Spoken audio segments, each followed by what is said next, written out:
Chers amis, bonsoir. Je suis heureux d'accueillir Stéphane Ludoignon, que j'ai connu il y a bien longtemps déjà à Douchambé. Il m'avait expliqué un certain nombre de choses sur le Tadjikistan, et puis on s'était revu à Paris. Je salue également le colonel Kania, qui est parmi nous et qui a été l'invité de cette maison à plusieurs reprises. Et nous avions d'ailleurs parlé de l'Asie centrale, notamment avec lui. Donc ce soir, nous allons parler des événements en Iran. Stéphane Ludoignon a écrit récemment un livre qui s'appelle « Les gardiens de la révolution islamique d'Iran ». Donc nous sommes là au cœur d'une des questions qui se posent quant à l'avenir de cette révolte et quant à l'attitude du pouvoir par rapport aux mouvements sociaux et politiques en Iran. Cher ami, vous avez la parole. Merci Bertrand pour cette invitation amicale. Je suis particulièrement heureux de me trouver parmi vous ce soir, de retrouver le colonel René Kania, qui fut un compagnon de voyage et d'expédition en Asie centrale à une époque glorieuse, il y a quelques années. Donc pour partager avec vous alors quelques observations, beaucoup d'interrogations sur les événements dont l'Iran dans son entier est le théâtre depuis maintenant le 18 septembre, 2 jours après la mort de Mahsa Amini. Beaucoup d'interrogations et puis certainement une grande modestie de propos qui devrait d'ailleurs être celle des observateurs extérieurs, des observateurs lointains que nous sommes de la crise iranienne actuelle, dans la mesure où nous devons quand même être un petit peu conscients que malgré notre vigilance, malgré notre extrême curiosité pour les aspects les plus divers, les médias les plus divers liés à ces événements, la connaissance que nous pouvons avoir de ce qui se passe en Iran reste extrêmement limitée. Elle est d'une part extrêmement limitée, d'autre part elle est un petit peu conditionnée par ce que les médias iraniens eux-mêmes, qu'ils soient d'ailleurs domestiques ou offshore, vont développer, avec comme résultat qu'un certain nombre d'aspects de la crise actuelle vont être survalorisés dans ces médias. On va énormément parler, on va y revenir, de la dimension féministe de ce mouvement. On va énormément parler de la place d'un certain nombre de mouvements nationaux ou ethniques dans ces mouvements. On y reviendra également brièvement. On va beaucoup moins parler de ce qui n'est pas traité, de ce qui disparaît des radars des médias iraniens eux-mêmes. Je pense, moi, en particulier à un très important mouvement ouvrier qui est entré dans le mouvement de protestation assez rapidement après la mort de Mahsa et le début des manifestations et des soulèvements. On sait que la pétrochimie iranienne, par exemple, à Boucher, à Salouye, à Abadan ensuite, on sait également que la métallurgie iranienne, plus récemment, est entrée assez massivement dans le mouvement de protestation, en faisant l'objet d'ailleurs assez rapidement, comme le syndicalisme en Iran de manière générale, d'une répression extrêmement rapide, violente, massive, mais dans la mesure où c'est quelque chose auquel les médias iraniens, qu'ils soient d'ailleurs domestiques ou offshore, s'intéressent peu, on a jusqu'à présent extrêmement peu d'éléments. Donc il faut qu'on soit aussi assez conscient du fait que nos perceptions de la crise sont un petit peu surdéterminées par ce que les médias iraniens, d'opposition ou non, domestiques ou offshore, vont mettre plus ou moins en valeur, avec un autre problème qui est que sur un pays comme l'Iran, qui est, comme on le dirait peut-être rue Saint-Dominique, l'ennemi conventionnel par excellence des puissances occidentales, on a un petit peu tendance à voir dans ce qui se passe essentiellement ce qu'on va avoir envie de voir. Et en particulier, il y a une chose à laquelle les médias occidentaux ne vont pas du tout s'intéresser, c'est la mesure de la résistance au changement, non seulement d'une partie du régime, on va en parler, mais également d'une partie de la société. Un sociologue iranien actif aux États-Unis, qui s'appelle Kian Tojbarj, évoqué dans un article récent du Wall Street Journal un noyau dur de 25 à 30% de la population complètement acquise au régime et donc résistant de manière active ou passive à la mutation actuelle de la société iranienne et offrant donc une résistance au mouvement de protestation actuel. C'est une chose à laquelle peu s'intéressent, c'est-à-dire toute la partie de la société iranienne qui est en fait acquise au régime, une partie de la société iranienne qui, pour nous, et du point de vue y compris des relations internationales, pose problème parce que c'est une partie de la société iranienne à laquelle personne ne parle, et en particulier pas les Occidentaux. Les Occidentaux, d'une manière générale, et on l'a vu avec un certain nombre de prises de position, y compris du président Macron récemment, vont se concentrer, et on les comprend bien, sur un mouvement de protestation auquel la sympathie va se porter de manière spontanée, mais on va un peu oublier, et c'est ce qui se produit peut-être depuis une période un peu longue, on va oublier parfois de s'adresser à une partie de la population qui, pour des raisons différentes, qui pourront être de conviction culturelle, qui pourront être de clientélisme aussi, socio-économique, qui pourront être également de peur du saut dans l'inconnu. La société iranienne est une société rentière, dont l'économie est très profondément conditionnée par la rente hydrocarbures. C'est un pays où beaucoup de gens ont à perdre au changement. C'est une chose qu'il faut mesurer et dont il faut en particulier être conscient. Or, c'est un aspect de cette société iranienne qui est très rarement pris en compte dans des analyses où on va rester complètement focalisé et exclusivement focalisé pour des raisons tout à fait naturelles et tout à fait évidentes sur le mouvement de protestation et de soulèvement actuel.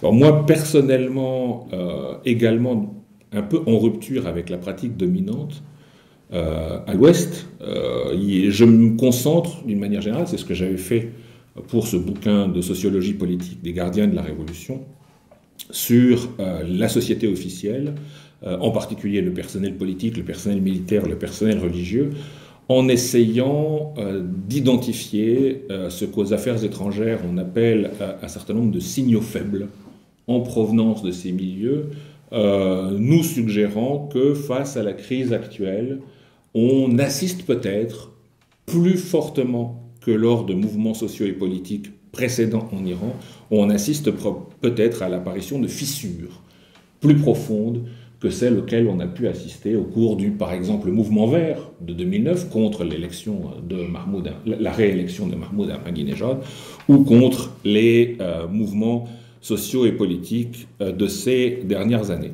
Donc si vous me le permettez aujourd'hui, ce que j'aimerais faire, c'est insister à la fois sur les éléments, évoquer quelques éléments de continuité, mais aussi de nouveauté, de ce à quoi on assiste, du point de vue en particulier de cette problématique qui me semble à moi très importante, de la fissure possible de la société officielle iranienne face à ces mouvements de protestation, et de l'apparition au sein, y compris de groupes sociaux habituellement plutôt acquis au régime, et bien de protestation. On va voir une chose particulièrement importante aujourd'hui, c'est qu'un certain nombre de quartiers, de localités considérées jusqu'à une période récente comme des sanctuaires de la République islamique, comme des berceaux de la révolution de 79, font l'objet depuis un certain nombre de jours de descentes de police massives, au point que la question en vient à être posée, mais si des quartiers considérés comme historiquement acquis à la République islamique basculent dans la protestation,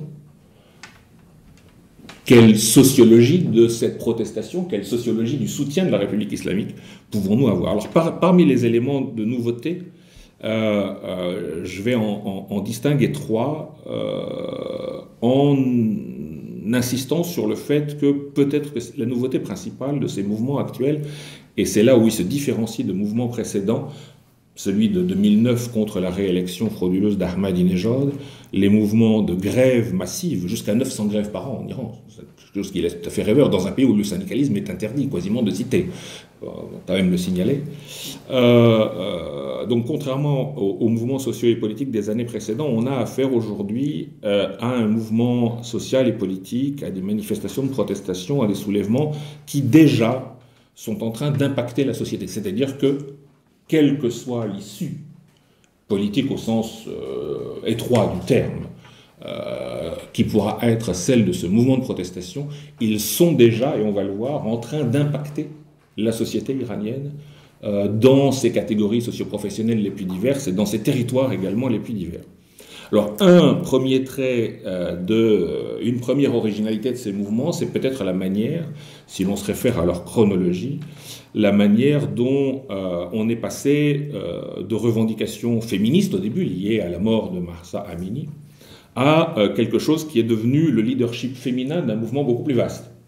On a aujourd'hui un mouvement qui gagne l'ensemble de la société iranienne avec une aspiration à un changement global dont, dans une assez large mesure, les icônes, je pense en particulier au portrait de Mahsa Amini en martyr, en quelque sorte, de ce mouvement de protestation actuel, dont les icônes, mais aussi dont les acteurs, et plus exactement les actrices, je pense en particulier à ces jeunes, parfois très jeunes, adolescentes, influenceuses des réseaux sociaux iraniens, ont pris la première place dans un mouvement de protestation qui affecte la société iranienne dans son ensemble. Donc on passe de revendications féministes à un leadership féminin de mouvement de protestation global. Le slogan « Femme, vie, liberté », donc, qui est un slogan kurde à l'origine, c'est un slogan qui trouve son origine dans l'histoire du PKK. Simplement, il est emprunté. C'est tout à fait remarquable qu'un slogan du PKK ait pu devenir en quelque sorte un slogan national dans son entier, depuis l'Azerbaïdjan jusqu'au Balochistan et Téhéran comprises, qui est aujourd'hui ce slogan repris par une diversité sans précédent d'acteurs et d'actrices, donc de la vie publique iranienne, grâce en particulier à la connectivité sans précédent des mouvements actuels, mouvements à la fois très décentralisés, ce qui probablement fait leur force face à la police, mais également extrêmement connectés grâce aux réseaux sociaux.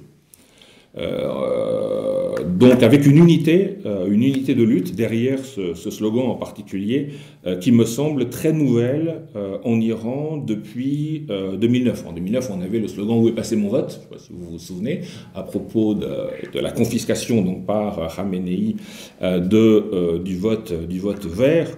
Aujourd'hui, en fait, on a une très très grande variété de mouvements sociaux, de mouvements politiques regroupés derrière un slogan unique, au point que, et c'est aussi une chose nouvelle dans les médias officiels iraniens, qui sont souvent beaucoup plus intéressants à observer que les médias offshore, voire les médias de l'opposition, dans la mesure où c'est là où le changement, où les glissements vont commencer à apparaître. Les médias officiels iraniens ont commencé, il y a quelques semaines, à parler d'opposition, c'est-à-dire d'opposition unie, mokhalefat en persan. Et ça, c'est quelque chose de neuf. C'est quelque chose qu'on n'a pas vu dans les mouvements sociaux, par exemple, de l'hiver 2017-18, qu'on n'a pas vu dans les mouvements sociaux de l'hiver 2019-2020. 1500 morts officiellement. Faut quand même, voilà, on se place dans la continuité d'une succession de mouvements sociaux et politiques d'une violence particulière, au point avec cette unification actuelle qui amène donc les autorités iraniennes elles-mêmes à évoquer une opposition unie. On commence, phénomène aussi extrêmement intéressant sur lequel je reviendrai peut-être assez brièvement, à observer une certaine grogne, y compris dans les forces de l'ordre et dans les forces armées. Et un phénomène auquel on n'avait pas assisté même pendant l'hiver 2018-2019, 1500 morts, je le répète, c'est un phénomène de fuite. C'est-à-dire que, par exemple, des réunions d'unités militaires en charge de la répression sont organisées. Le discours du capitaine, du commandant de l'unité va être enregistré et va se retrouver sur les réseaux sociaux. Ça commence à être intéressant. C'est quelque chose d'assez neuf, ce qui semble témoigner à l'intérieur de l'institution militaire d'une grogne, et en tout cas d'une réticence de plus en plus importante, dans la troupe en particulier, et chez les officiers de rang inférieur et intermédiaire, une réticence de plus en plus grande à se joindre à la répression, à la politique du tout répressif donc de l'administration du président Ebrahim Raïssi. Ce qui est intéressant aussi avec ce slogan Femme, vie, liberté, donc slogan du PKK à l'origine, c'est qu'on observe que des manifestations de femmes vont apparaître, vont se structurer derrière ce slogan, y compris dans des régions de l'Iran où, d'habitude, on ne voit pas tant de femmes dans les rues. Moi, je pense à une ville comme Zahedan, capitale du Sistan-Baloutchistan, où les premières manifestations de protestation contre la répression du mouvement social et politique actuel avaient été des manifestations d'hommes. Je pense au Vendredi Noir du 30 septembre en particulier, après le viol et le meurtre d'une jeune Balouche dans un commissariat de la région de Sistan-Baloutchistan. 3 semaines plus tard, on a des rues qui sont envahies de manifestantes féminines regroupés derrière le slogan « Femmes, vie, liberté » dans une société particulièrement conservatrice, la société balouche. Et je le répète, Zahedan est une ville que je connais bien, où on ne voit pas tant de femmes en temps normal dans les rues. C'est-à-dire que c'est là aussi une des manifestations de la manière dont le mouvement actuel est en train de changer la société iranienne, en profondeur et en un temps relativement court. On passe en 3 semaines d'une manifestation de protestation d'hommes qui crient « Allah Akbar » et qui se rangent derrière la bannière du Cheikh al-Islam local, à 3 semaines plus tard, dans la même ville, une manifestation de femmes essentiellement derrière le slogan « Femmes, vie, liberté ». En un temps très court, on a vu une société justement réputée pour son conservatisme, société balouche, sur la frontière donc irano-pakistanaise, changer de manière assez spectaculaire dans son rapport à l'espace public en particulier. Autre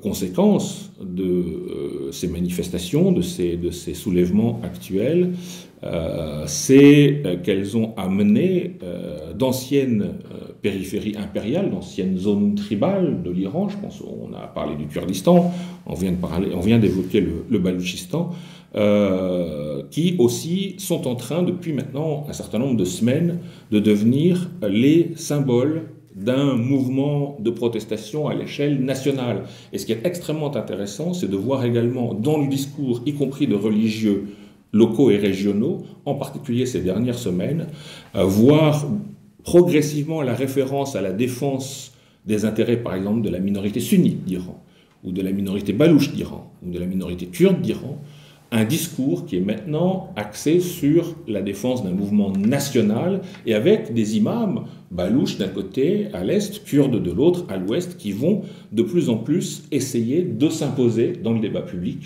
d'abord comme des recours, incarnant un pouvoir religieux modéré et proche de la population, en tout cas opposé à la politique essentiellement répressive du centre du pays, et également de tenir un discours qui va prendre une dimension de plus en plus républicaine, demandant en particulier de plus en plus de liberté pour l'ensemble de la population d'Iran, demandant également une unité, une égalité, davantage d'égalité de statut entre hommes et femmes, sunnites, chiites, persans et balouches.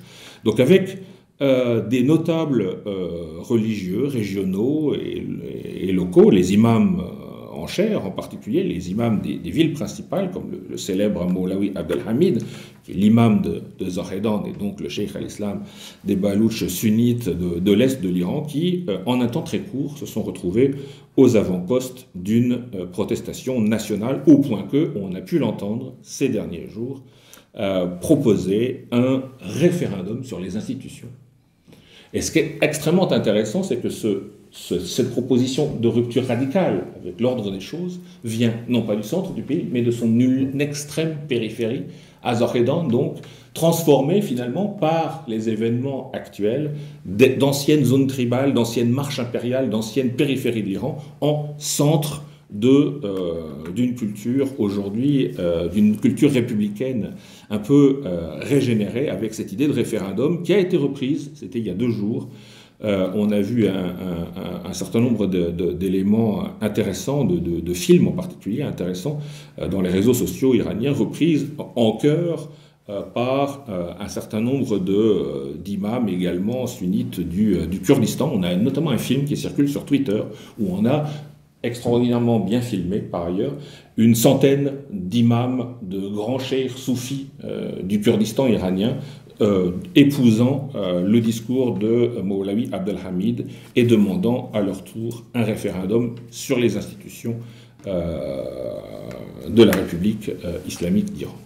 Donc, premier point, c'est la manière très particulière dont un slogan à l'origine féministe a pu avoir des résonances extrêmement diverses à l'échelle de la totalité du pays, dans les groupes ethniques, sociaux, confessionnels les plus divers, au point d'avoir aujourd'hui des notables religieux kurdes ou balouches sunnites en tête d'un mouvement pour le référendum qui, ces dernières semaines, se met une certaine pagaille, y compris dans les médias officiels du régime. Alors, donc, ce rôle de grand notable religieux, je pense en particulier aux imams, et évidemment, il se retrouve chez les sunnites minoritaires, mais on le retrouve également chez les chiites majoritaires, un certain nombre de leaders, d'opinions du clergé, dans le clergé chiite iranien, sont également intervenus pour contester de manière tout à fait ouverte la figure répressive, la ligne répressive du régime. Il y a quelque temps, on a vu l'imam de Gorgan sur la mer Caspienne présente certaines particularités. C'est l'ayatollah Seyyid Kazem Nourmofidi qui présente la particularité d'être l'imam en chair le plus ancien d'Iran. Il a été nommé par Khomeini. Il ne doit rien à Khamenei, ce qui lui donne une marge de manœuvre et une légitimité intéressante.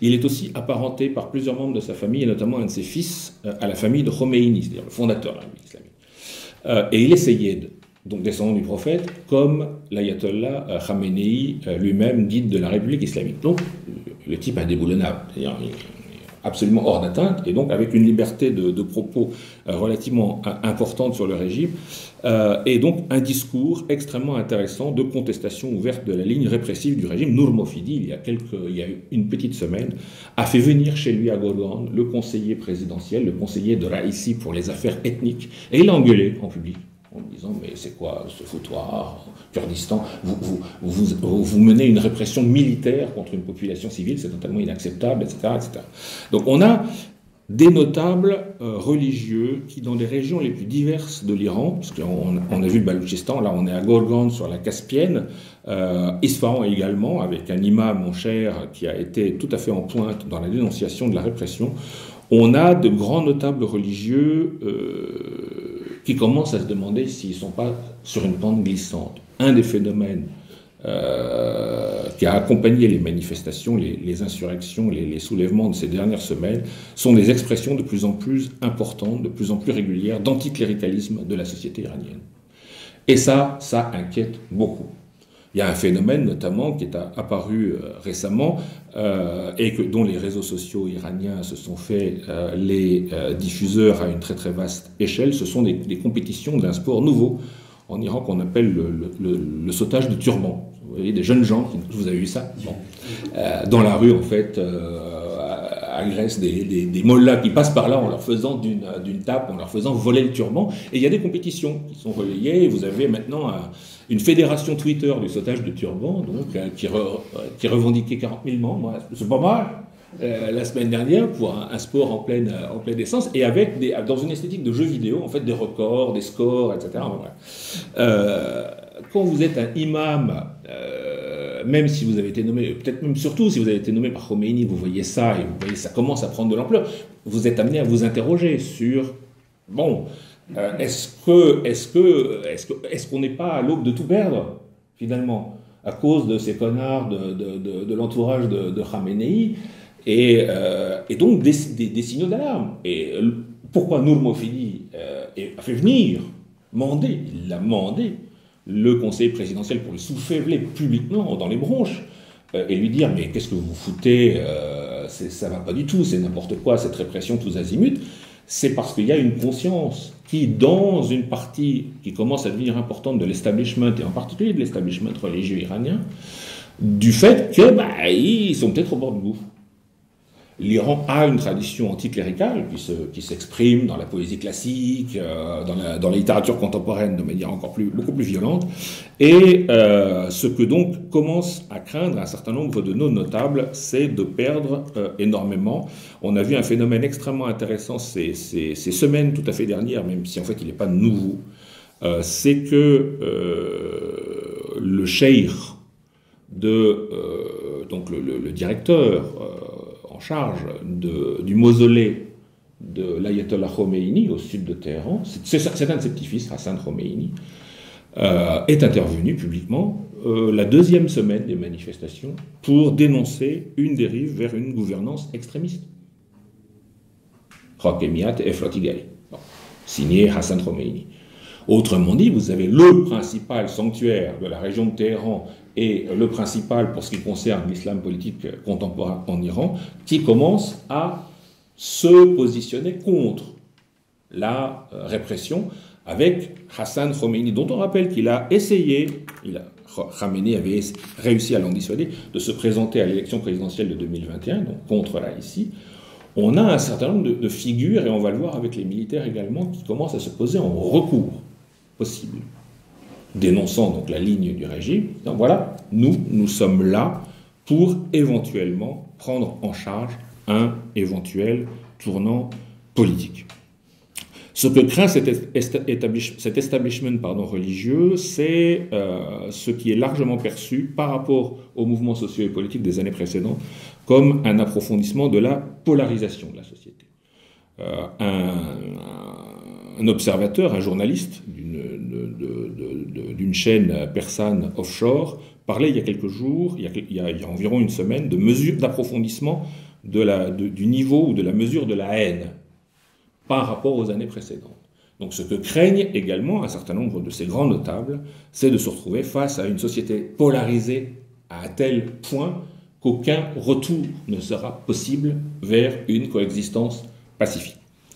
Une chose qui effraie particulièrement, et en particulier dans l'establishment religieux, j'en parlais tout à l'heure en introduction, c'est l'extension de la colère à des groupes, à des lieux considérés jusqu'à une date extrêmement récente comme des soutiens de la République islamique. J'en donne très brièvement deux petits exemples.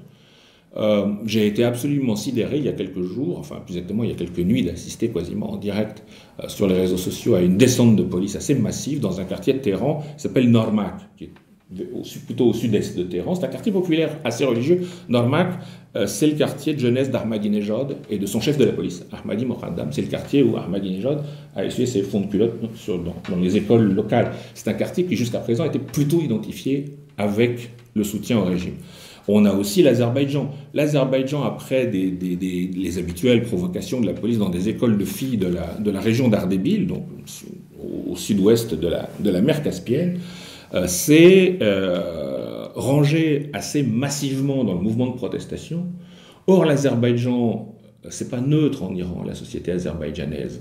D'abord, effectivement, c'est une région au nord-ouest extrêmement importante, démographiquement, mais l'Azerbaïdjan, c'est quasiment... c'est une proportion extrêmement élevée de la fonction publique en Iran. C'est tout le bazar de Téhéran. Le bazar de Téhéran, où vous faites vos courses, vous voulez des réductions, vous parlez turc. C'est tout le commerce de détail de Téhéran. Les épiceries de Téhéran, la totalité des épiceries de Téhéran sont turcophones. Donc, qu'est-ce qui s'est passé du jour au lendemain? Bazar de Téhéran fermé. Commerce de détail à Téhéran fermé. Vous voulez acheter une ampoule, vous voulez faire réparer un truc, vous voulez acheter des fruits et légumes à Téhéran. Volet baissé. Ce qui pose problème pour l'establishment du pays, pour l'establishment religieux en particulier, extrêmement lié au bazar, c'est le risque de délégitimation d'un système qui, pour un nombre croissant d'observateurs, apparaît de plus en plus réduit à un noyau sec. Et il est vrai que lorsque vous lisez les discours de Khamenei depuis le début des manifestations et des soulèvements, ce qui frappe, c'est l'absence de réaction, c'est la sidération. On a affaire à un noyau du pouvoir totalement sidéré. Mais c'est aussi ça qui fait problème pour une partie de l'establishment, et en particulier pour ces grands imams, qui voient bien qu'en dehors d'une réaction, d'un traitement purement militaire, même pas policier, mais militaire de l'insurrection, il n'y a aucune espèce de réaction qui commence à venir avec donc ce traitement militaire de plus en plus massivement critiqué et dénoncé par les autorités, un certain nombre d'autorités religieuses du pays, et je pense en particulier aux imams locaux et régionaux. Avec quelque chose d'également neuf par rapport aux mouvements sociaux des années précédentes, c'est les craquements. On vient d'évoquer les craquements auxquels on commence à assister dans le pouvoir religieux et dans l'institution religieuse, des craquements dans les forces de l'ordre et les forces armées du pays, avec donc des protestations, notamment sur les réseaux sociaux, à visage couvert mais en uniforme, avec parfois l'indication du grade, de la base, des officiers de rang intermédiaire contre la répression, avec un certain nombre de dénonciations également de l'incompétence des forces de police dans la gestion de ces manifestations, avec un phénomène extrêmement intéressant et qui commence à poindre dans les forces de l'ordre et les forces armées, c'est qu'on va avoir d'un côté les plus jeunes, donc les soldats, les conscrits, pour ce qui concerne l'armée conventionnelle, les jeunes engagés, pour ce qui concerne les gardiens de la Révolution, ou les Bassidji, donc protestants ou traînant les pieds pour se joindre à la répression, mais également à l'autre bout de la pyramide des âges, de voir ces dernières semaines, même si c'est un phénomène qui dure déjà depuis un certain nombre d'années, un certain nombre de grands anciens de la Légion des Gardiens, des anciens commandants en chef, des généraux qui ont fait la guerre en Irak, qui ont des états de service absolument impeccables, qui sont totalement inattaquables de ce point de vue, et qui commencent à dénoncer l'incompétence du régime, de sa police en particulier, et à commencer également à proposer, ça a été le cas notamment d'un général fondateur de la marine des gardiens de la Révolution, Hossein Alaoui, qui tient un blog extrêmement actif depuis maintenant un certain nombre d'années, depuis le début des années 2010, et qui proposait un certain nombre de plans de sortie de crise. Alaoui a proposé le sien, je pense qu'il est en 14 points, avec des propositions pour renouer le dialogue national, et donc avec des personnages qui, comme les grands imams de certaines régions d'Iran, vont se poser de plus en plus, elles aussi, en recours. Ça, c'est un phénomène extrêmement intéressant. Kian Tojbarch, donc un sociologue iranien, grand observateur de la scène politique iranienne, et en particulier, sa grande spécialité, c'est l'évolution de la démocratie locale en Iran depuis le début du XXIe siècle. Kian Tojbarch évoque l'effondrement concomitant de deux axes absolument fondamentaux de la vie publique de la République islamique, en tout cas tels qu'on les observe depuis la fin du XXe siècle, c'est le camp conservateur et le camp dit réformiste. On est il y a quelque temps sur une des chaînes publiques, une des chaînes d'État de la télé iranienne, un débat public avec un représentant des réformistes, donc un représentant, un des leaders, un des tribuns des réformistes, qui disait que l'un des problèmes du régime actuel était, en particulier depuis l'élection de Raïssi, et l'élimination donc des réformistes du paysage politique de l'Iran, le fait que l'ayatollah Khamenei, guide de la République islamique, ne disposait plus de soupapes de sécurité, rôle que les réformistes avaient joué depuis en particulier l'élection de Khatami en 1997 à la présidence de la République. C'était une manière d'admettre que les réformistes n'avaient jamais servi à grand-chose finalement, en réduisant leur rôle de soupape de sécurité, d'accord, entre la population et le régime. Kian Tojbarch, en fait, parle d'écroulement concomitant, à la fois du camp conservateur et du camp réformiste, qui disparaissent, qui sont en train de disparaître avec une dissolution totale de leur autorité et de leur discours. Le discours du camp conservateur est aujourd'hui, y compris d'ailleurs d'une partie des réformistes, est aujourd'hui axé sur la dénonciation, depuis maintenant 2 mois, du complot international des États-Unis et d'Israël contre, les trucs habituels. Le grand quotidien officiel Kayhan, au lendemain de la rouste prise par l'équipe nationale contre l'Angleterre à la Coupe du Monde, 6-2, titrait 2 pour l'Iran, 6 pour les États-Unis, Israël, le complot international, les traîtres des manifestations, etc. Enfin bref, c'est le discours totalement immobile qui ne bouge plus depuis des années. Enfin bref, le discours de la dénonciation perpétuelle du complot, etc. Et donc Kian Tojbarch, les conservateurs, les réformistes sont nus. Aujourd'hui, on voit très bien qu'ils n'ont plus rien à proposer. C'est sec, il n'y a plus rien, rien n'en sortira plus. Et ils commencent à évoquer l'émergence possible d'un républicanisme laïque. Bon, c'est une piste de réflexion, mais qui en même temps n'est pas inintéressante, surtout si on tient compte du fait que chez les Pasdaran, chez les gardiens de la Révolution, on commence à assister, en particulier de la part de grands anciens, de la Légion des gardiens, ceux qui commencent à écrire leurs mémoires, à régler leurs comptes avec le régime depuis un certain nombre d'années, de passer à une culture qui évolue vers, par exemple, la valorisation d'une notion comme la notion, je vais dire un très gros mot pour les gardiens de la Révolution, c'est la notion de compétence. Voilà, un truc très central chez les gardiens de la Révolution depuis la Révolution. On valorise plutôt la loyauté, une certaine servilité, etc. Bref, une culture de la compétence technique. donc de la gouvernance non extrémiste, pour paraphraser donc Hassan Khomeini, gardien du sanctuaire de l'imam au sud de Téhéran, une évolution également vers, et dont témoignent un certain nombre de magazines, de revues, des gardiens de la Révolution, comme on a pu les lire. Oui, excusez-moi, je lis beaucoup moins les médias de l'opposition que ceux des gardiens de la Révolution ou du régime, parce que les éléments, les informations sur l'évolution interne de celui-ci, ils sont beaucoup plus importants. Et beaucoup plus nombreux, et ça permet un petit peu de comprendre comment cette société officielle essaye, elle aussi, à défaut de les prévoir, de s'ajuster en tout cas aux mouvements politiques et sociaux de ces dernières années, avec également, outre donc cette notion de compétence, assez étrangère à l'héritage intellectuel, il est vrai, de la Légion des gardiens, celui d'une forme de nationalisme sécularisé. Moi, il y a une chose qui m'est arrivée assez intéressante à Téhéran quand j'y habitais encore, dans mon quartier, à Naft, qui est un quartier assez central, c'est-à-dire de Téhéran, habité par beaucoup de militaires. Il y a notamment un hôpital, une clinique des gardiens qui se trouvait dans notre rue à l'époque. Et dans ce quartier est apparu, s'est produit un changement de nom de rue. C'était à la fin des années 2000, entre 2009 et 2011, où on a vu apparaître une rue Mossadegh. Mossadegh, c'est le Premier ministre, ça vous dit quelque chose, qui nationalise le pétrole entre 1951 et 1953 avant de se faire lourder par un coup d'État organisé dans une très grande mesure par le Shah Mohammad Reza Shah lui-même, avec un appui américano-britannique. Mossadegh, c'est la figure du politique anticlérical par excellence. D'ailleurs, une des raisons de sa chute, c'est le fait qu'il n'ait jamais accepté de parler aux religieux.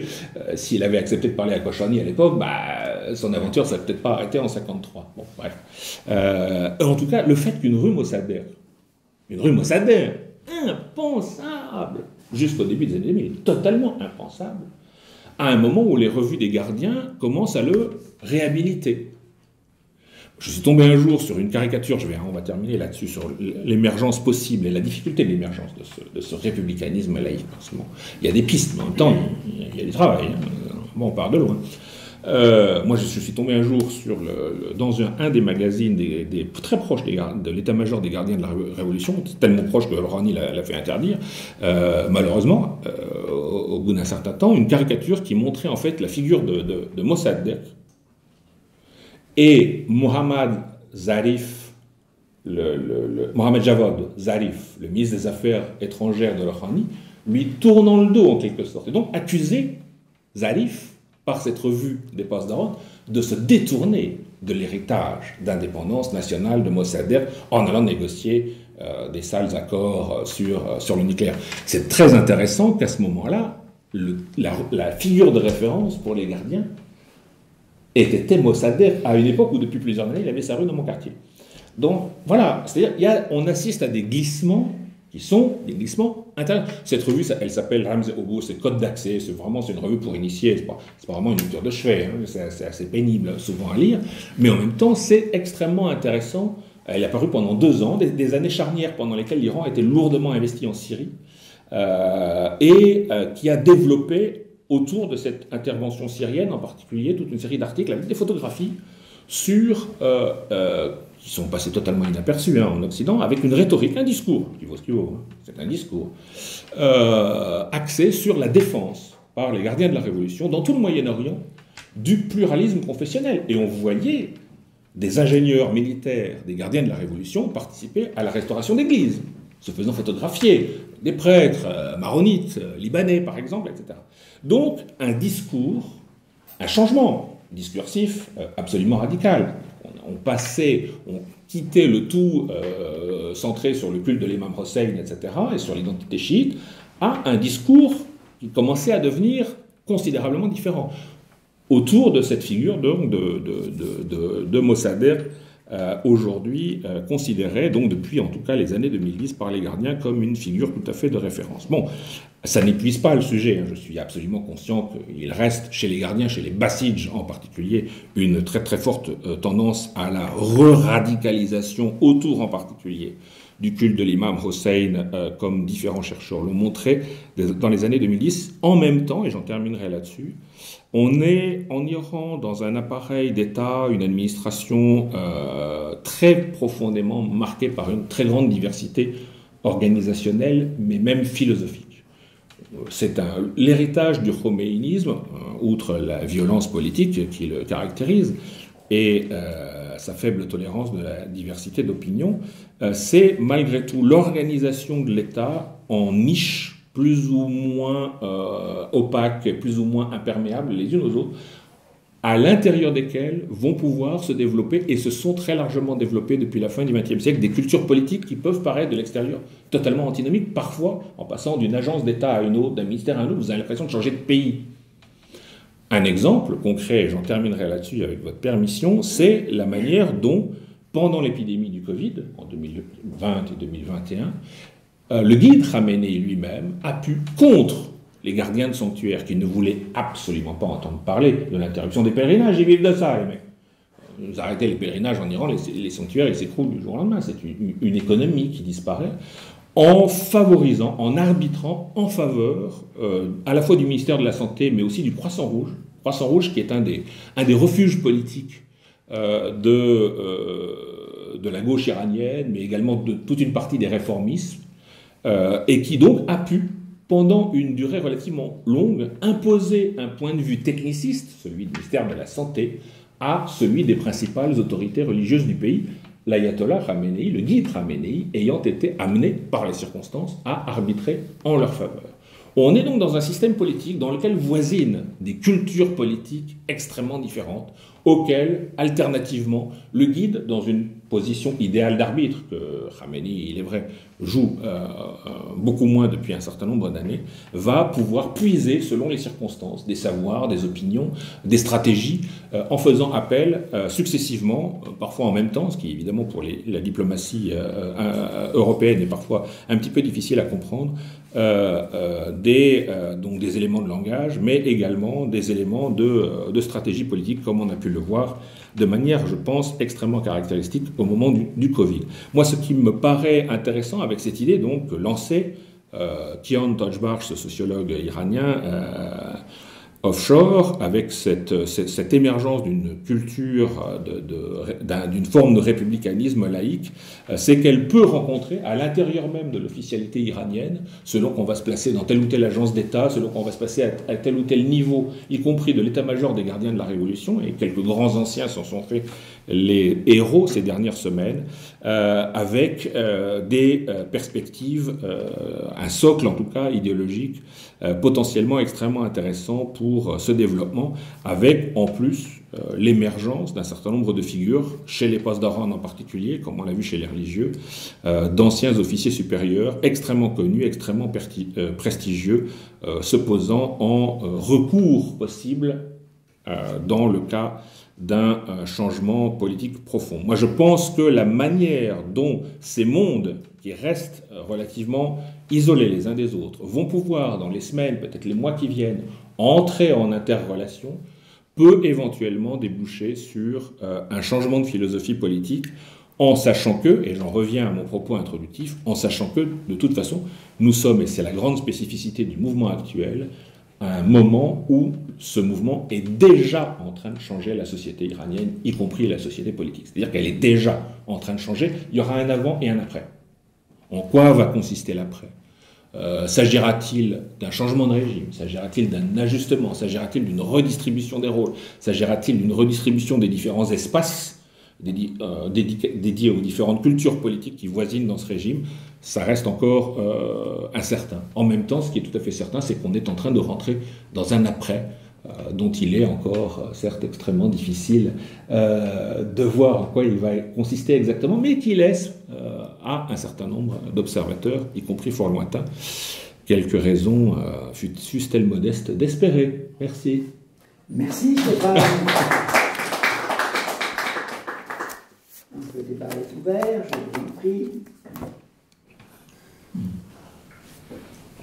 Alors, les 25 à 30% de la société qui soutiennent le régime, quelle partie de la société? Est-ce que c'est une société rurale? Quel est le profil? S'il y en a un homogène.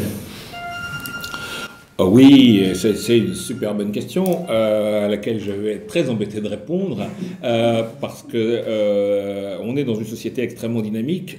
Beaucoup d'observateurs le soulignent. C'est une société qui a déjà commencé à changer il y a longtemps. On n'a pas attendu ni le mouvement vert de 2009 ni les mouvements de protestation actuels pour changer. Les femmes ont pris une place dans cette société en particulier qui est extrêmement importante. On est dans une société et je pense que ça c'est un trait extrêmement important à souligner, qui certes est aujourd'hui à dominante urbaine, massivement.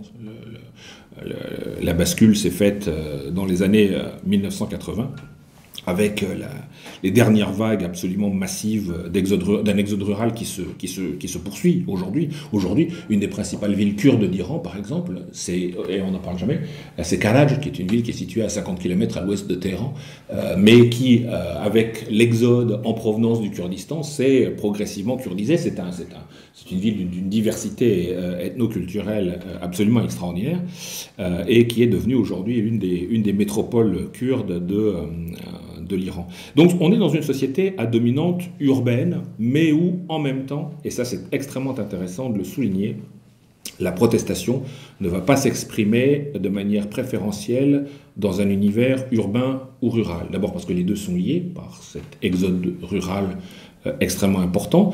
Quand vous êtes à Téhéran autour du 21 mars, au moment du Nowruz, du Nouvel An iranien, vous assistez à un phénomène qui est extrêmement intéressant, qui est que ma belle famille, qui est constituée de gens d'une vieille famille originaire de Téhéran, est quasiment la seule à rester dans le quartier. C'est-à-dire les gens rentrent chez eux, ils retournent dans les provinces. Et donc les principales villes du pays au moment du Nowruz se vident. Les gens rentrent dans leur village, dans leur province d'origine.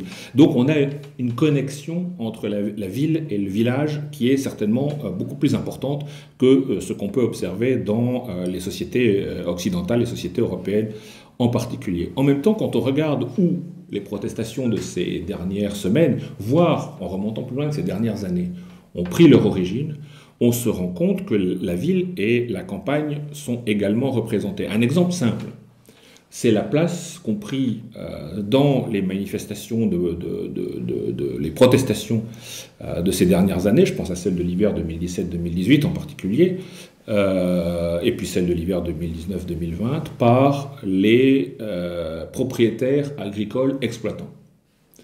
Là, on est au cœur de la campagne contre la mauvaise gestion de la ressource hydrique, contre la pénurie d'eau.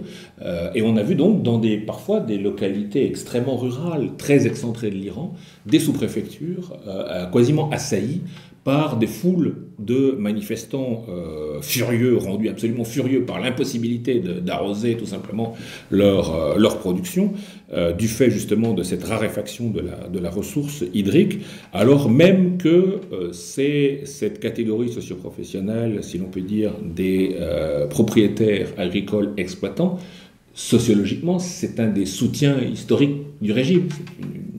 C'est une catégorie de la société iranienne particulièrement conservatrice, souvent très liée au bazar, en particulier dans tout ce qui concerne l'agriculture maraîchère. Dans la région de Téhéran, la révolution de 79 a commencé dans une très très très large mesure chez les maraîchers des régions qui environnent la capitale de Téhéran. Sociologiquement, on est au cœur du régime. Et pourtant, on s'est trouvé pendant des années avec des manifestations endémiques dans les coins les plus paumés de la campagne iranienne contre justement cette mauvaise gestion de la ressource naturelle d'une manière générale et de la ressource en eau en particulier. Donc ce qui est important, c'est de voir que dans les manifestations auxquelles on assiste, dans les soulèvements auxquels on assiste, avec une très grande difficulté pour ce qui concerne ce qui se passe dans les campagnes, beaucoup plus grande que ce qui se passe en ville, on ne va pas avoir de clivage ville-campagne. Les campagnes sont aussi profondément affectées que les villes par le mouvement de protestation, y compris, et c'est à mon avis quelque chose de très préoccupant pour le régime, dans des catégories socioprofessionnelles qui lui sont habituellement très acquises et qui sont en train de passer à l'opposition. En quoi consistent les 25%, les 30% évalués par Kian Tajbarch? eh bien, vous allez trouver dans ces catégories des gens qui vont avoir des profils socio-professionnels extrêmement variés. Moi, j'en connais beaucoup à Téhéran, gens qui s'accommodent très très très bien de l'ordre actuel, du système actuel, qui trouve tout simplement un certain nombre de profits, parce que tout simplement, voilà, il y a une rente qui est là, il y a une intégration dans le système clientéliste de l'économie iranienne. Ce sont des gens qui vont voyager en Occident, qui vont envoyer leurs enfants faire des études aux États-Unis, beaucoup plus rarement en Europe. Ce sont des gens qui vont venir à Paris, qui seront très contents de venir faire du shopping sur les Champs-Élysées, de passer la soirée au Lido. Endroit où j'ai jamais mis les pieds, personnellement, je vous le confesse. Bref, et qui vont être très contents de rentrer en Iran ou dans leurs appartements de 250 mètres carrés au nord de Téhéran, et qui ne voient pas d'un bon œil la perspective d'un changement, parce que pour eux, c'est le saut dans l'inconnu. Et comme pour ces imams de province qui voient avec beaucoup d'inquiétude la montée de l'anticléricalisme, ce saut dans l'inconnu, pour eux, ce n'est pas quelque chose de souhaitable. Donc, on est aussi dans une société, et ça, il faut que les observateurs, et je pense occidentaux, on soit conscients, où à la fois on va trouver dans des catégories socio-professionnelles habituellement très liées à la République islamique une protestation qui monte, pour un certain nombre de raisons, notamment économiques, mais où on va aussi avoir toute une partie, y compris de la bourgeoisie occidentalisée en superficie, liée au régime, dont les enfants sont tous aux États-Unis, qui ont tous des cartes vertes, des passeports britanniques ou américains, etc. Et beaucoup s'en vantent d'ailleurs sur les chaînes officielles, mais chez lesquels la peur du saut dans l'inconnu va l'emporter, et donc moi j'ai des amis tout simplement avec lesquels on peut passer des soirées et dont les enfants vont dire non, des enfants qui reviennent des États-Unis, ils viennent de passer 2 mois en Californie, ils vont vous expliquer que non, c'est très bien comme ça, on veut pas que ça change. C'est-à-dire, il faut aussi, quand on est un observateur de la société iranienne, tenir compte de ça. Je pense que c'est quelque chose dont les Occidentaux ne sont pas conscients. C'est que quelque part, à l'intérieur de la société iranienne, toute une partie de l'élite socio-économique la plus liée à l'Occident est quelque part une des parties de la société iranienne la plus hostile au changement, tout simplement parce qu'elle a trop à y perdre. Et ça, je pense que dans une société entière, c'est un frein absolument essentiel au changement. On a des manifestations nombreuses dans de très nombreuses villes d'Iran. Toutes les régions aujourd'hui sont touchées, la totalité. Aucune région n'a été épargnée par le mouvement de protestation. Le Spiegel a fait une carte il tient à jour une carte des manifestations, des mouvements de protestation. Toutes les provinces sont touchées aujourd'hui. Mais en même temps, il y a ce noyau qui est là et qui, en ne se joignant pas aux manifestations, parce qu'on a beaucoup de manifestations, mais quand vous suivez un peu les documents vidéo qui sont publiés sur les réseaux sociaux, vous vous rendez compte que parfois ça fait beaucoup de monde, mais en même temps ce ne sont pas des foules absolument colossales. On ne peut pas parler par exemple du basculement d'une ville entière, comme on a pu le voir au moment de la révolution de 1979. Manifestement, une partie de la société iranienne, qui n'est pas nécessairement celle à laquelle on s'attendrait, reste aujourd'hui chez elle, très inquiète du saut dans l'inconnu que constituerait à ses yeux un changement radical, et donc refuse de se joindre au mouvement. C'est quelque chose d'extrêmement important. Oui, je t'en prie. Vous avez parlé des militaires qui doutent, du moins qui traînent les pieds pour les subalternes, les grades subalternes. Vous avez parlé des imams conservateurs qui voient d'un mauvais œil un potentiel changement. Mais quid des fonctionnaires en fait? Très très très difficile à mesurer. Moi je pense que le fait que la société azerbaïdjanaise a été touchée avec un peu de retard par le mouvement de protestation. Quand vous voyagez en Iran, vous rencontrez des fonctionnaires de préfecture, de sous-préfecture, des universitaires, etc. Dans les régions les plus différentes de l'Iran, vous avez très très souvent affaire à des gens qui sont d'origine azerbaïdjanaise, qui viennent de Zenjan, qui viennent de Tabriz, qui viennent d'Ardébil, etc. Je pense, moi, une de mes opinions, même si c'est quelque chose qui reste aujourd'hui extrêmement difficile à quantifier, une de mes impressions, et que le fait que la société azerbaïdjanaise dans son entier ait été touchée par les violences policières de la région d'Ardébil en particulier à partir du début du mois d'octobre, devrait normalement attiser la protestation dans la fonction publique iranienne, même si sur ce point-là, et c'est ce que je disais, ce que j'essayais de suggérer un petit peu en introduction, ça fait partie des aspects sociologiques du mouvement de protestation actuel sur lequel on a extrêmement peu d'éléments. On n'a rien sur le mouvement ouvrier, c'est extrêmement difficile de savoir à peu près précisément ce qui se passe dans la pétrochimie, c'est à Boucher, à Abadan. D'un point de vue symbolique, c'est extrêmement important pour l'Iran. Abadan, c'est un des creusets de la révolution de 1979. Le fait qu'Abadan ait été touché par des grèves massives dans la pétrochimie, ça rappelle beaucoup de choses à beaucoup de monde. En même temps, suivre jour par jour ce qui se passe à Abadan, essayer de quantifier les mouvements de grève en particulier auxquels on a pu assister ces dernières semaines, ça reste quelque chose d'extrêmement difficile. Moi je pense que les autorités iraniennes elles-mêmes, il y a eu certainement une tentative du pouvoir iranien pour aiguiller en quelque sorte l'intérêt de l'opinion, des médias internationaux vers un petit nombre d'aspects qui pour eux paraissaient plus ou moins gérables.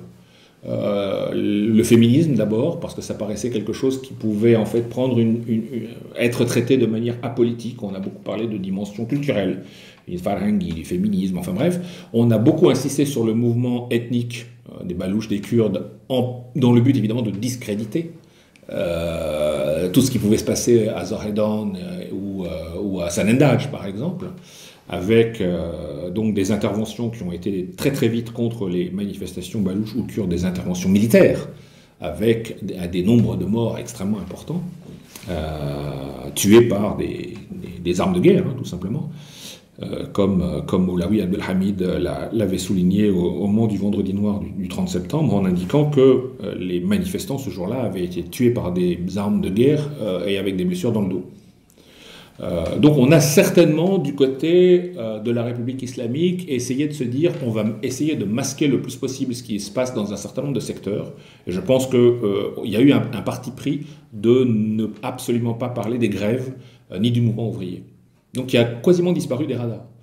De sorte que même les médias iraniens offshore, qui dépendent quand même un tout petit peu de ce qui est produit en Iran même, comme information, s'y sont eux-mêmes extrêmement peu intéressés. Je pense que c'est un des problèmes qu'on a aujourd'hui dans l'analyse de cette crise, c'est que beaucoup d'éléments, et probablement beaucoup d'éléments extrêmement importants, nous échappent à peu près complètement. La fonction publique a été une des plus touchées depuis 2013, depuis l'arrivée au pouvoir de Rouhani et la surmultiplication des grèves et des mouvements sociaux dans tout l'Iran par les grèves. Hein. On disait jusqu'à 900 par année. Ça concerne beaucoup les enseignants. Les enseignants du secondaire, les enseignants du supérieur.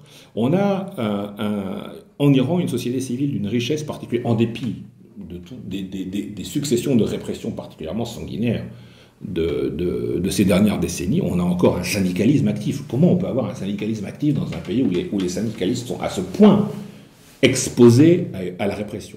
On a aussi un phénomène qui est très important, pour rebondir sur votre question sur la fonction publique, qui sont les unions professionnelles. Le qanoun, c'est le terme qanoun qui revient en persan. Les unions professionnelles, par exemple, l'union professionnelle des enseignants du supérieur a très vite protesté contre la répression sur les campus. Donc la police n'avait pas à intervenir dans les campus. L'union professionnelle, le qanoun des avocats, qanoun et vocala, a proposé, comme le général Hossein Alahi, un plan de sortie de crise en une quinzaine de points. Enfin, bref. Donc on a une société civile représentant, on est dans le libéral pour les avocats, mais on va être dans la fonction publique, en particulier pour les enseignants, qui a été particulièrement active, en particulier dans les premières phases du mouvement de protestation, qui aujourd'hui évidemment est confronté à un alourdissement quasiment quotidien de la répression. On a des vagues aujourd'hui. Ce qui se passe, c'est des vagues d'exclusion, alors d'arrestation dans un premier temps, mais aussi d'exclusion d'étudiants. Les étudiants se sont condamnés à 10 années d'exclusion de l'université, ou interdits d'études, par charté entière dans un peu toutes les universités du pays. Donc il y a eu la phase pendant laquelle les unions professionnelles, et en particulier d'enseignants du supérieur, du secondaire et du primaire, qui sont intervenus de manière extrêmement vive contre les interventions policières dans les écoles en particulier. Je pense en Azerbaïdjan où le mouvement de protestation est parti d'une descente de police extrêmement violente dans une école primaire de filles dans la région de Ardebil. Donc ces unions professionnelles se sont mobilisées dès le début de la crise, on les a vues vraiment aux avant-postes. Le problème est que maintenant elles ont affaire à une vague de répression tous azimuts, particulièrement violente, avec des arrestations massives, mais aussi pour ce qui concerne par exemple l'université. Le phénomène actuel qui frappe absolument tout le monde, ce sont ces exclusions massives d'étudiants et leur interdiction d'études pour des durées pouvant aller de 10 ans à perpétuité en quelque sorte, et donc les excluant à vie du système universitaire. Donc à la fois une mobilisation immédiate, très rapide de la société civile, et en particulier de ces unions professionnelles de représentants de la fonction publique, et en même temps cette confrontation actuelle qui va être certainement un des grands enjeux de la sortie de la crise, cette confrontation actuelle avec une répression extrêmement féroce. Je vous en prie. Il y a une minorité turque extrêmement importante et puissante dans le bazar, etc., puis Ali Khamenei, etc., en Iran. On en a finalement très peu parlé de cette minorité.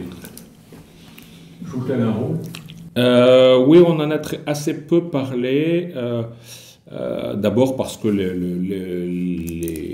les trois Azerbaïdjans, oriental, central et occidental, ont paru en particulier Ardebil et Tabriz relativement peu touchés dans un premier temps par les mouvements de protestation, en tout cas ne se sont pas distingués. Dans un premier temps, si je me réfère au Spiegel en particulier et à sa carte actualisée, on a eu énormément, alors toutes les provinces toutes les régions ont très vite été touchées, mais on a eu une surconcentration dans l'ouest de l'Iran, dans les régions de la Caspienne en particulier, et donc une surreprésentation d'un certain nombre de régions sur lesquelles il sera intéressant de revenir à un moment ou à un autre.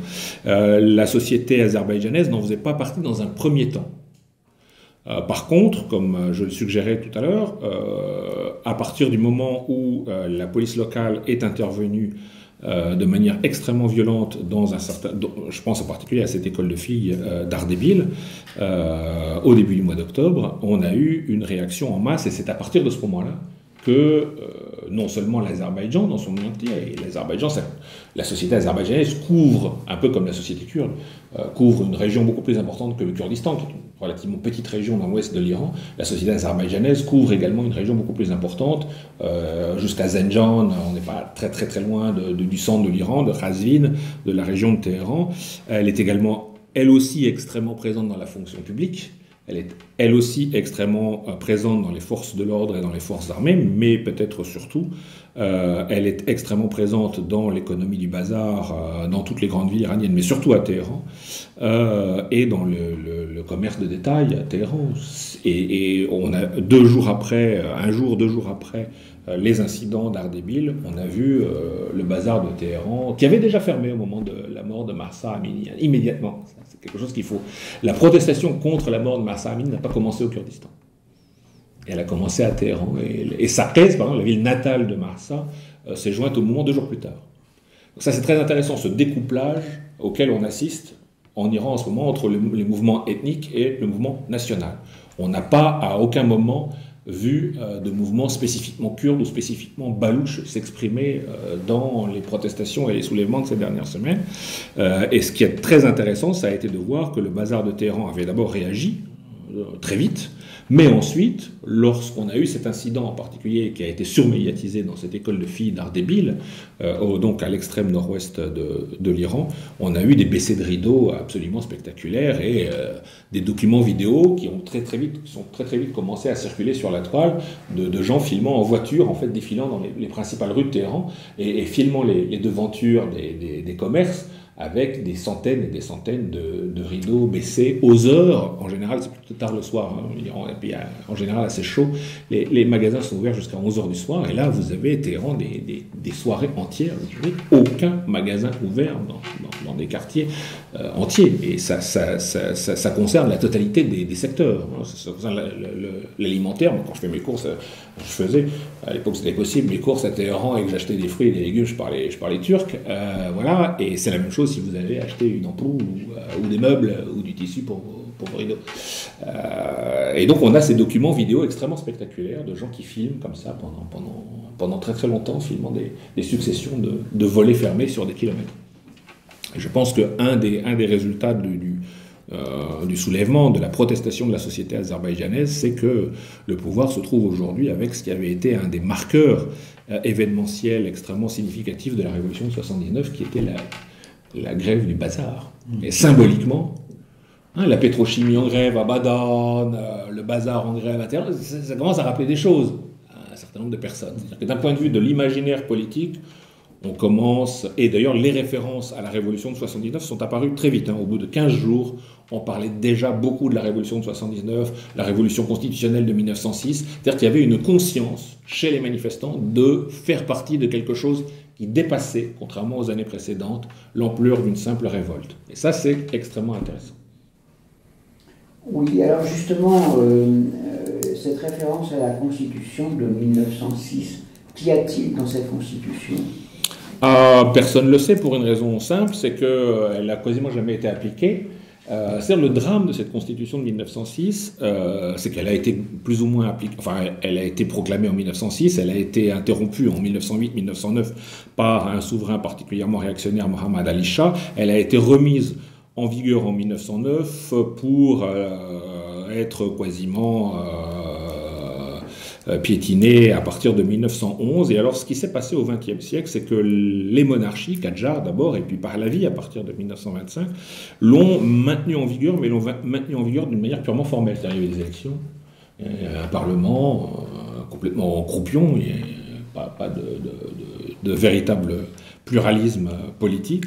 Ce qui a fortement contribué, en fait, pour les révolutionnaires de 1979, à discréditer l'idée de régime parlementaire. Parce que pour un révolutionnaire de 1979, un régime parlementaire, c'est la constitutionnelle de 1906, c'est-à-dire un truc qui, en fait, est foulé aux pieds, qui n'est pas appliqué, qui n'est peut-être pas applicable, et dont, finalement, peu de gens savent ce qu'il y a dedans. Même si, voilà, on a, avec la création d'un Majlis à partir de 1906, un régime parlementaire qui se met en place, malgré tout, et qui, voilà, a laissé dans l'imaginaire iranien des repères qui sont aujourd'hui extrêmement importants. Les dernières décennies d'histoire de la République islamique, dans les années 1910 en particulier, se sont traduites par la surmultiplication des travaux historiques sur la révolution de 1906. C'est-à-dire qu'on a une présence de ce moment historique qui est extrêmement important. En même temps, on a affaire à une constitution qui est un petit peu mythographiée dans la mesure où elle n'a pas vraiment été appliquée à aucun moment, à part peut-être 2 ou 3 ans, et encore sur plusieurs segments chronologiques. Ce qui est intéressant, c'est de voir que sur la base de cette diffusion de connaissances historiques, c'est une révolution qui est également enseignée dans les cours d'histoire, dans les écoles. Ouais, ça, c'est totalement central dans la conscience historique iranienne contemporaine. Ce qui est intéressant, c'est que la référence, de manière extrêmement explicite, soit apparue sur les réseaux sociaux, alors que c'est, voilà, on aurait pu la croire oubliée, on aurait pu, voilà, croire que c'était devenu une chose pour historiens spécialistes du début du XXe siècle. Eh bien, en fait, non. Assez rapidement, je pense que c'est un peu plus de 2 semaines après la mort de Mahsa Amini, on a commencé à avoir des références tout à fait explicites, à la fois à la révolution de 79, mais aussi à la révolution de 1906. Et ça, c'est, je pense, quelque chose qui est extrêmement intéressant. On parlait tout à l'heure de républicanisme laïque. On a un élément qui est aussi extrêmement important, qui est la présence dans l'imaginaire iranien contemporain de cette constitution, finalement jamais appliquée, qui est là, qui, à la limite du jour au lendemain, pourrait être mise en œuvre. Et pour beaucoup de manifestants aujourd'hui, c'est un texte qui pourrait tout à fait servir de socle à une éventuelle reconstitution politique. Et c'est iranien, c'est pas un truc d'importation, puisqu'en fait, c'est quelque chose qui a été créé en Iran et qui a été appliqué en Iran déjà dans l'histoire.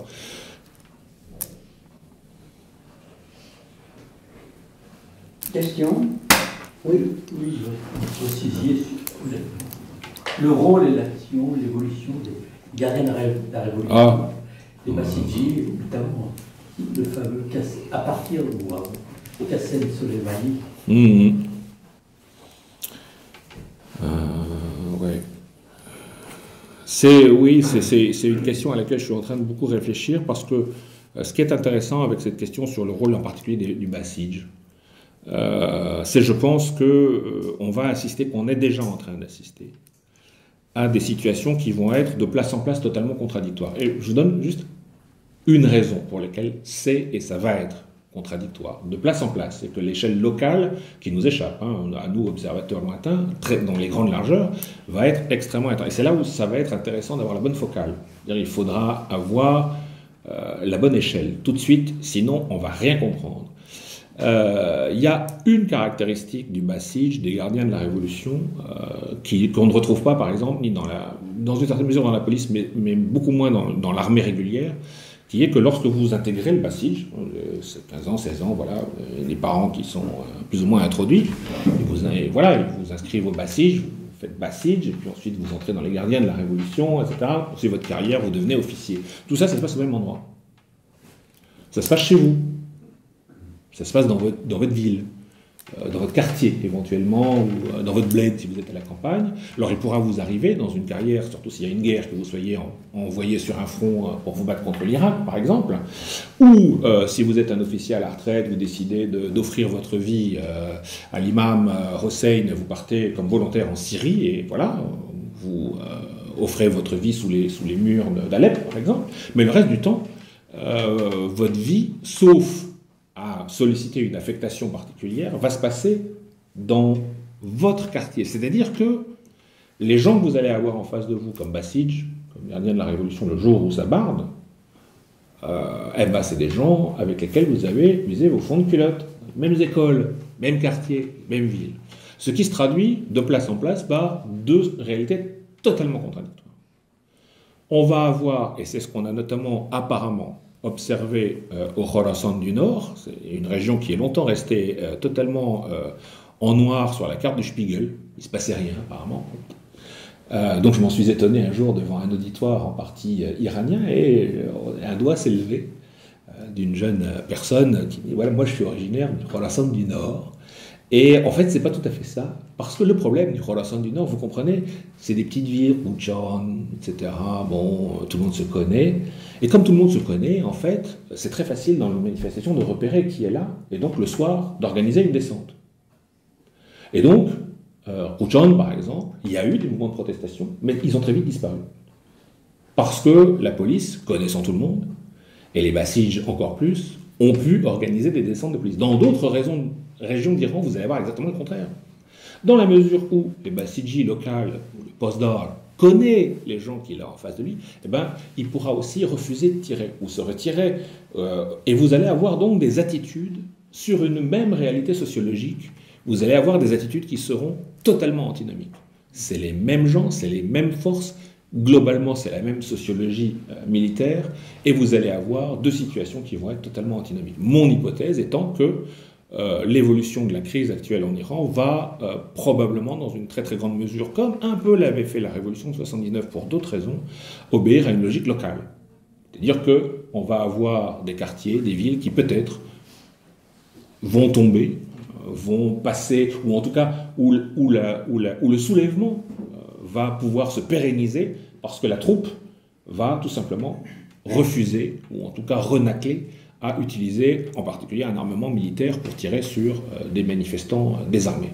Et d'autres où, pour exactement les mêmes raisons, eh bien, vous aurez des campagnes d'arrestation extrêmement rapides et extrêmement efficaces. Donc, à mon avis, une des clés de l'évolution de la situation, je ne devrais peut-être pas le lire, mais bon, voilà, c'est que les développements, les logiques locales vont jouer un rôle extrêmement important, débouchant probablement sur des situations locales extrêmement différentes, voire complètement antinomiques, mais qui probablement nous échappent. Parce qu'on n'a pas la bonne focale. C'est une échelle que les médias internationaux, les observateurs internationaux, je pense dans une certaine mesure, d'ailleurs même les services internationaux, peuvent pas traiter. Et ce qui me laisse supposer qu'un certain nombre de choses nous échapperont. Vous avez évoqué tout à l'heure le mouvement réformiste. Oui. En passant rapidement dessus, en disant qu'il, enfin, de ce que j'ai compris, qu'il était un peu coincé dans la situation actuelle. Je voudrais éventuellement que vous reveniez sur cette idée. D'abord, est-ce qu'on peut parler d'un mouvement unifié, vraiment? Quels ont été plutôt les apports éventuels de ce mouvement sur ces dernières années face au mouvement précédent, et un petit peu où est-ce qu'il en est aujourd'hui? Ouais, c'est une très très bonne question. Moi, je pense qu'il s'est beaucoup discrédité massivement ces dernières semaines, lorsque d'abord on a eu ce chroniqueur qui a parlé de soupape de sécurité. C'est-à-dire définir le mouvement dans son entier, finalement, et son rôle historique comme une soupape de sécurité. Et là, c'était vraiment se tirer une balle dans le pied, réduire le rôle d'une mouvance politique aussi importante que l'a été la mouvance réformiste à une simple soupape de sécurité. C'était vraiment une forme de suicide politique. Est-ce qu'on peut parler véritablement d'un mouvement réformiste unifié? Certainement non, et certainement jamais d'ailleurs dans l'histoire. Puisque c'est un mouvement qui a accueilli des transfuges ou des refuges de mouvements extrêmement divers de la société, politiques extrêmement divers de la société iranienne, en particulier d'un certain nombre de mouvements issus des gauches. On a des gauches iraniennes à la fin des années 70, au début des années 80, extrêmement diverses, entre le parti Tudeh, très pro-Moscou, les déistes socialistes qui essayent d'inventer une nouvelle gauche à la gauche du Tudeh, etc. Et les réformistes ont toujours été extrêmement, finalement, assez composites, avec des différences d'attitude, malgré tout, extrêmement importantes, entre l'état-major, et je pense en particulier à Mohammad Khatami, qui est intervenu plusieurs fois ces dernières semaines dans les médias officiels pour fermer la porte à toute espèce de changement. Et à mon avis, ça a beaucoup concouru à fossoyer quasiment définitivement le mouvement réformiste. Si Kian Tajbar parle de disparition totale du mouvement réformiste, en tout cas de son état-major et de ce mouvement comme structure, comme organisation, comme parti, Khatami, on peut dire, l'a enterré quasi définitivement en proclamant Urbi et Orbi ces dernières semaines qu'il était absolument hors de question d'envisager un quelconque changement de régime en Iran. Donc voilà, passez une muscade, là c'est terminé. On passe à autre chose. En même temps, ce mouvement, composite dès l'origine, ne se limite pas à son leadership historique. Et on a dans le mouvement des représentants extrêmement différents, un certain nombre de personnalités notamment qui sont liées à une figure extrêmement intéressante de l'establishment militaro-politique iranien qui est Saïd Hajjarian. Je me permets d'en parler parce que j'ai publié un portrait de Hajjarian dans Le Monde il y a une dizaine d'années. C'est l'un des fondateurs des renseignements en Iran. Les services de renseignement, c'est une figure absolument axiale de l'appareil politique iranien, ne serait-ce parce que par le nombre de dossiers qu'il détient sur les uns et les autres, comme on peut facilement l'imaginer, même ça n'a pas empêché qu'il ait fait l'objet d'une tentative d'assassinat à une époque où on assassinait beaucoup en Iran à la fin des années 1990. Hajjarian a organisé le passage d'un certain nombre de ses proches depuis les renseignements historiques, dont il se fait déposséder évidemment assez rapidement, vers un certain nombre d'organes et d'agences de l'État iranien. Moi, je pense en particulier, on parlait du Croissant Rouge tout à l'heure, qui est une organisation extrêmement intéressante. Le Croissant Rouge, et avant lui le Lion et le Soleil Rouge, qui était l'analogue de la Croix-Rouge iranienne, mais à l'époque de la monarchie, a toujours été un organisme public iranien dans lequel on s'ingéniait à ruer dans les brancards. Ça a toujours été finalement une espèce de monde à part de la société politique iranienne, avec une vision souvent extrêmement critique et une pratique extrêmement critique des régimes en place, que ce soit la monarchie ou aujourd'hui la République islamique. Le Croissant Rouge iranien a un quotidien. Une agence d'État, elle a son quotidien. C'est probablement un des meilleurs quotidiens de la presse iranienne contemporaine. Il s'appelle Shahrvan. Il est dans tous les kiosques. On peut pas dire que ce soit la plus grosse distribution en Iran, en même temps il est lu. Chose extrêmement importante, comme il est publié par une agence d'État, il est gratuit en ligne, donc vous pouvez le lire, y compris avec 10 années, 15 années d'archives, gratuitement en ligne. Shahriand a une activité favorite, c'est qu'il passe son temps à proclamer haut et fort que l'Iran est gouverné par des idiots. Ce qui pour une agence d'État n'est pas inintéressant en soi comme positionnement. Donc voilà, c'est un peu comme j'essayais de reconstituer tout à l'heure ce paysage politique iranien constitué de niches finalement totalement différentes, voire complètement antinomiques les unes des autres. Shahriand est devenu le refuge d'un certain nombre d'anciens proches de Saïd Hajjarian, donc ils sont passés des renseignements. Ensuite, il y a eu une période où ils étaient à l'intérieur, où on les a fichus dehors parce qu'on considérait que c'était un peu dangereux de leur confier l'organisation des élections. C'est un petit peu compréhensible. Donc ils sont allés se réfugier au ministère de la Santé, au Croissant Rouge, etc. Et depuis des années, ils tirent boulet rouge sur le régime. Alors, il peut se passer le moindre truc, il y a un tremblement de terre à Kermanshah, donc c'est évidemment un foutoir considérable, la moitié de l'aide humanitaire et disparaît dans la nature, etc. Et qui arrive pour dénoncer c'est Shahriand, le citoyen. Il est déjà, le titre du journal est intéressant. Bon, le citoyen. Il n'y a aucune référence islamique dans le discours du quotidien, ce qui est extrêmement... On parlait tout à l'heure de républicanisme laïque. Là, on a clairement un substrat qui n'est pas inintéressant. C'est constructible.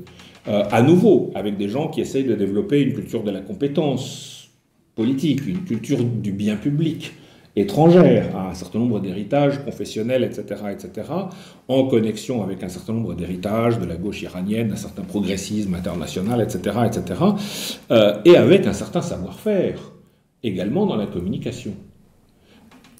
Au plus fort des manifestations, les premières semaines de manifestations, que fait Shahriand? Une agence d'État, on ne peut pas non plus trop se permettre de dire l'Iran est en flammes, ça pète de partout. Non, rien sur les médias, rien. Pour 8 pages de Shahriand, mais qu'est-ce que c'est que ce truc? Il y a une annonce dans un petit encart en bas à droite. Le reste c'est des articles techniques sur l'assistance humanitaire, etc. Machin. Il y a une annonce rappelant que la totalité du gouvernement Rouhani faisait l'objet de l'ouverture d'un procès pour crime contre l'humanité par la Cour internationale de La Haye. Il n'y a rien sur les manifs, il y a juste un encart. En bas de la première page, dit la totalité de l'administration Rouhani est guettée par un procès pour crime contre l'humanité. Voilà, moi j'appelle ça de la communication. Et évidemment, ça ne passe pas inaperçu. Et donc l'Iran, c'est ça. Le problème, c'est que pour arriver à prendre en compte cette diversité politique qui est absolument extraordinaire, avec ces mondes qui s'ignorent, qui se toisent quasiment en permanence. La République islamique, c'est violent, mais c'est violent au quotidien. Hajjarian, il est tétraplégique. Il a eu une tentative d'assassinat en 2000. Depuis, il se déplace dans un fauteuil roulant.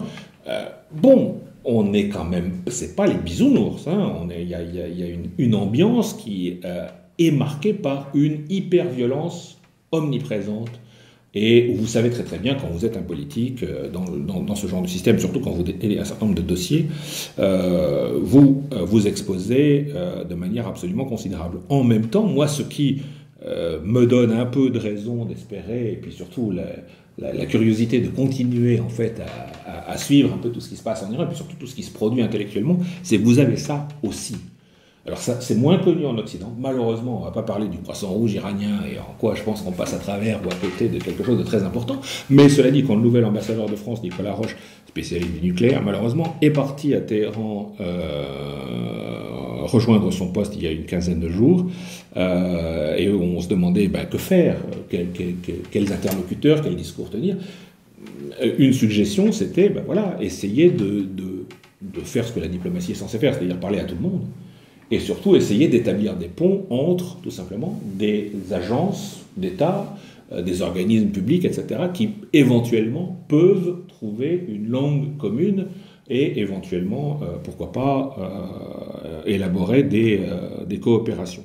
On est face à un appareil politique particulièrement multiple, particulièrement compartimenté, à un univers politique particulièrement compartimenté. Et donc, je pense que moi, une des difficultés que nous avons à nouveau comme observateurs lointains, outre la perception de ce qui se passe au niveau local purement, c'est la perception de cette diversité et de ces équilibres ou ruptures d'équilibre entre ces différents univers en présence et qui maintenant se toisent mutuellement depuis une bonne quarantaine d'années.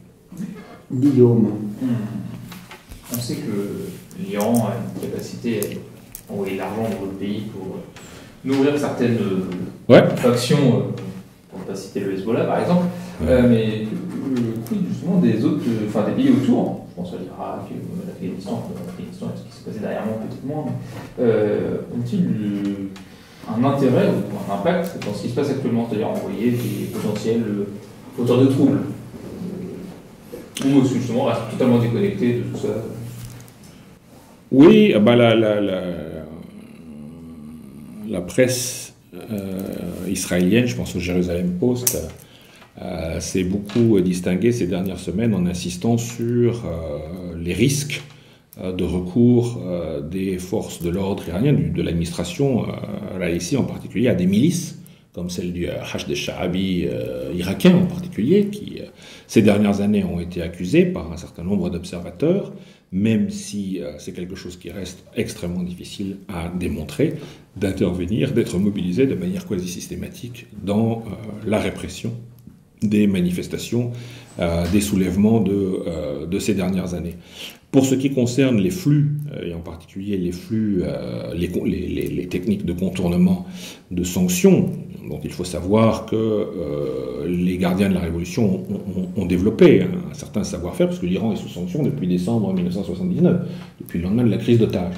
C'est plus de 40 années de sanctions. On peut imaginer les stratégies de contournement qui ont pu être élaborées, et l'une d'entre elles a été, à la faveur de l'occupation de l'Irak, de la chute de Saddam en 2003, et l'occupation consécutive d'un certain nombre de villes du sud de l'Irak, d'utiliser cette région pour le contournement de sanctions et pour l'approvisionnement de l'Iran via les ports irakiens.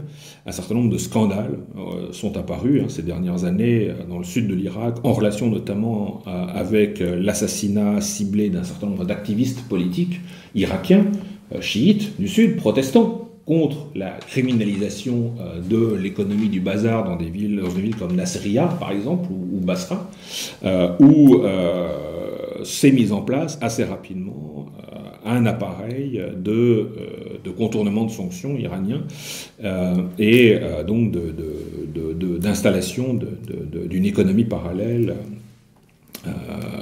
aux mains des gardiens de la Révolution. On a eu un certain nombre de protestations civiles, publiques, dans le sud de l'Irak, suivies d'arrestations massives, d'assassinats ciblés. Une des principales caractéristiques de cette occupation, et un des principaux enjeux, me semble-t-il, de cette occupation du sud de l'Irak, et en particulier de villes comme Nasiriyah ou Basra, Nasiriyah où les gardiens de la Révolution ont quasiment organisé un bazar bis en faveur de justement du contournement de sanctions internationales. C'est une des grandes caractéristiques de l'invasion, de l'occupation, de la présence militaire extrêmement importante iranienne dans le sud de l'Irak, et en particulier dans une ville comme Nasiriyah, dans des villes comme Basra, etc. L'un des enjeux de cette présence territoriale de l'Iran dans le sud de l'Irak ayant été justement ce contournement de sanctions. Il faut savoir que depuis extrêmement longtemps, un certain nombre de postes diplomatiques, y compris de l'Iran dans une région, y compris comme Erbil par exemple, ou en Syrie, servent depuis très très très longtemps au blanchiment d'un certain nombre de flux financiers internationaux. Mais je pense que le sud de l'Irak et le cas de Nasiriyah a particulièrement été intéressant. On a eu des articles, y compris dans des revues générales comme Orient 21, etc., sur la confiscation en fait de l'économie du bazar de Nasiriyah par les gardiens de la Révolution, à l'origine justement d'un certain nombre de mouvements de protestation irakiens à la fin des années 2010 en particulier, qui qui ont été réprimés avec une violence particulière. Vous avez parlé à plusieurs reprises du Baloutchistan, dont vous êtes un spécialiste. Vous y avez même été arrêté. J'ai jamais été arrêté. Ah non, vous n'avez jamais arrêté. Vous avez été invité. Bon, on m'a pris mon passeport en me disant bon bah tu repasseras dans plusieurs mois et en attendant il faut qu'on vérifie ce que tu es fiché dans le coin.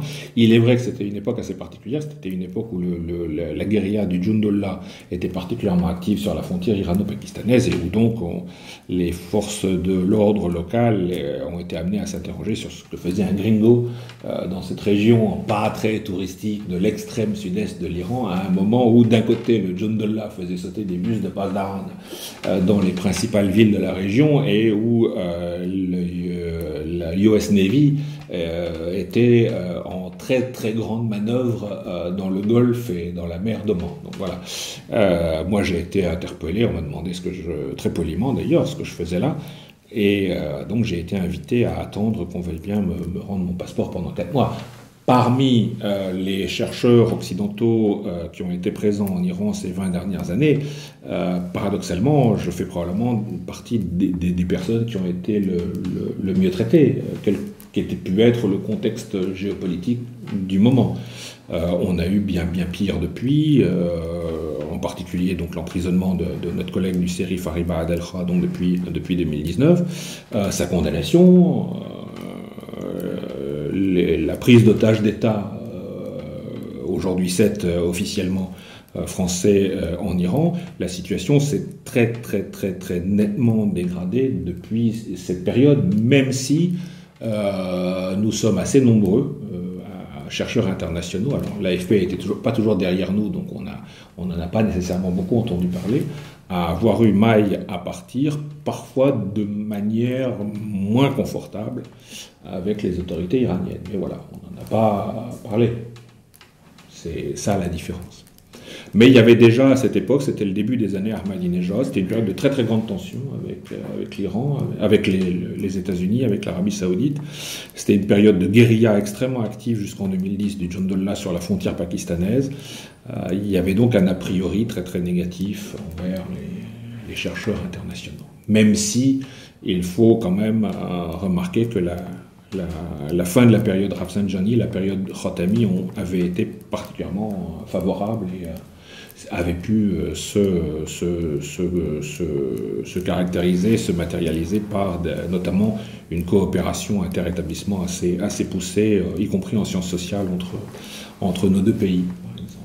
Mais à partir de 2007, 2008, en 2009, évidemment, avec le mouvement vert, les choses se sont considérablement dégradées, sans véritablement beaucoup s'arranger depuis. Les chercheurs internationaux étant régulièrement pris en otage dans le pays sous une forme ou sous une autre, ou soumis à des pressions particulièrement importantes. Quel que soit d'ailleurs leur sujet d'étude, leur discipline, mon interprétation étant que pour ce qui concerne la recherche internationale, moi j'ai toujours travaillé sur des sujets qui déplaisaient souverainement aux autorités. En même temps, j'y suis retourné assez régulièrement, j'ai publié des choses qui leur déplaisaient et j'ai continué à y retourner, à publier des choses qui leur déplaisaient. Je pense que on n'a pas véritablement de problème de thème de recherche, y compris de discipline, mais on a en Iran un problème de temporalité pour ce qui concerne la présence de la recherche internationale. C'est-à-dire qu'il y a des moments où beaucoup de choses vont être possibles, d'autres où rien. Des gens, rien ne le sera. Et où le seul fait pour vous d'être un chercheur international et d'être présent dans le paysage va vous désigner comme un potentiel otage.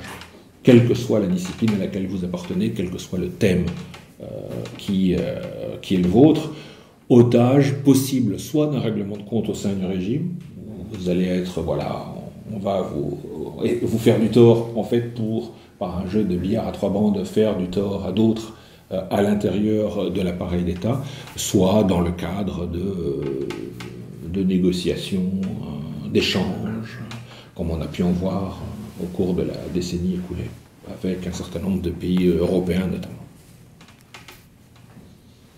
Pas de ligne rouge, juste un calendrier. Pardon. Merci beaucoup, chers amis. Nous remercions Stéphanie Lamont. Merci à vous, merci à vous, merci à vous. Ces réponses extrêmement instructives.